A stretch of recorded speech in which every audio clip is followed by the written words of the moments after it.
Just like you don't like the rocks. I mean, Ari also doesn't like rocks, but they're going to lock it in anyway. That's the attempt. And of course, Youngjae is the one that's going to be playing the Talia, so it's not like you have to deal with the Unraveled Earth in lane, but still navigating these team fights, like Alistair and Ari do require that as, is that support Maokai? That is a lot of fun. And move us towards that history we've never seen. And if they lose to Bro right here, right now. And if they go 0-6, where they are going to be able to take this and move us Savings Bank. And if they go 0-6, we're in uncharted territory. So, okay, Savings Bank Brion, let's see whether they are going to be able to take this and move us towards that history we've never seen. Jump into the rift for game number 3.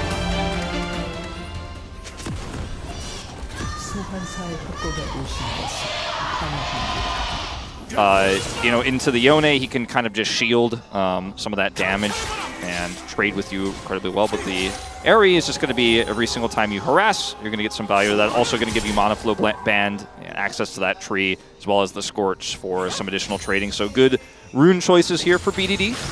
Yep. Threaded volleys. Too much more happening here as Deft finds the W. But the plant is actually going to even things out nicely. Never mind. Barrier going to be utilized, though, as there's the Ignite onto Polu. Seismic Shove gets 2, as once again he gets that work done. But Youngjae going to get stunned up now. Deft is going to move in. Double buffs on the line. They're going to be picked up by Pyoshik, who does not get the Seismic Shove onto the Bro members underneath the turret. And that was neck and neck. But KT, they're the ones that find it. Really clean, slow play there by KT's. Yeah, going to be wards cleared out as Pyoshik has got this dragon down to half, as that's a pulverize onto 3. Twisted advance from Polo to try and get him out of there, as now Envy trying to chase them down. Barrel, even the dragon gets mad at him. Voidseeker soaked by Pyoshik, and now Deft is just tanking them. He has Arcane Shift, should be able to get himself out. See, he was holding that cooldown for so long, never had to use it in the end. Yeah. I guess all 3 of these games are going to be like this, Atlas. Okay, BDD going to dash in, finds the charm, and Polu is dead. The Orb of Deception was quite deceiving in that moment, and that is going to be a couple of kills, but I feel like KT are just barely getting away with these. Does spot exactly what's going on here, as Beryl and Pyoshik going to move into the brush, as Youngjae coming on down. Of course, remember, Poolbay doesn't have the ulti, so it's going to be hard for them to fight for this dragon if KT are going to start something up right now, at exactly the right time to make something happen. But still, opportunity, and okay, Youngjae was in position, perfect. Oh yeah, you don't have to do too much. Still had to flash, still has to flash. He does burn his flash off of that, so ends up being a successful play nonetheless, but very much a new Skarner moment. Indeed. Where he gets out. There's Zeri has the Vampiric Scepter there as well. It's perfect. Going to try and change things. As in comes Pyoshik. Does look for the ulti as he gets underneath the turret. I don't know about that one, as he will have to snap back at some point. There is the Impale charged up, and a very simple kill here for KT. They did throw the kitchen sink at him, but it did hit. At least he was able to force BDD to flash. I think the flash much more valuable on the Ahri in general, just because it can help set up flash charm. And KT are just taking this turret. They will be able to get yet another plate.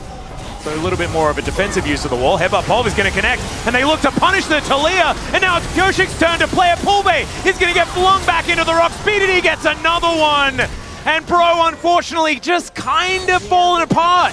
Here in game number 3, Envy tries to flash. It does manage to get out, but Pyoshik, he'll get the stun. There's the charm. Cool guys don't look at explosions as BDD walks away, and Pyoshik gets another one. And they just have so much control over this bottom side. Deft gets the whole turret as well. Full plates before 14 minutes. And Dagon. There's a lot of... Shelly? You're really bro-leaving right now, Atlas. I mean, I'm not. I'm just sort of throwing it out there. It's the last game of the day. This has been one heck of a series. And sometimes things like this can happen where Beryl is going to get flung back and eaten alive. Good headbutt, though. Still not going to quite be enough. As Youngjae taking a lot of damage. Heartbreaker comes in, and it might be exactly that. Oh, the Impale. As Polo, I think he's going to be cut down where he stands. And there's a charm onto Envy as well. That insult to injury. There is one. Like, Bro's on the board. We on the board, but... really just rolling the ball down the hill. Yep. And it is Baron. Oh, he uses it, a taxi in for the engage. He'll be taken down, but it is a trade. 1-for-1 so far. Poolbay trying to be the hero here, but he just walks straight into that Mystic shot. And now Pyoshik, I mean, this is how, I guess, they're going to play Talia. They just plan to kill her every team fight, and then Pyoshik can do it instead. And they pile on top of the Cassante. Deft is able to stay alive, and it's a triple kill. Oh, Pyoshik. It looks like KT is going to keep the record at 0-5 in 2020. They're not going to repeat this one. They are not repeating history this season. 7-0-6 on this Viego with the insane resets, and he has a torch and an arm guard. Okay. Yep. And now Morgan has a dream.